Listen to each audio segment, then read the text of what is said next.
You said No, that excuse there me. is... This question is for Dr. Campbell. Okay. So you have So to wait. the next person would like to ask a question to for Dr. Campbell. Yes, I'd like to pose this question, or rather, this test to Dr. William Campbell. Why don't you attempt the falsification test of the Bible given in the book of Mark, chapter 16, verses 17 and 18, and prove to the audience here, right now, that you are a true Christian believer?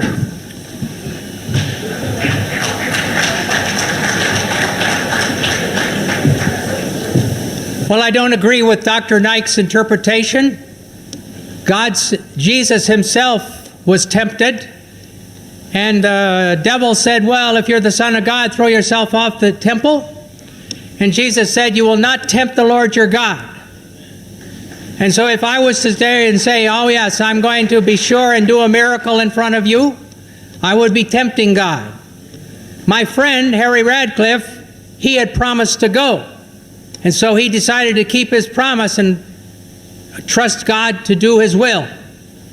It's a different situation. I will not tempt God.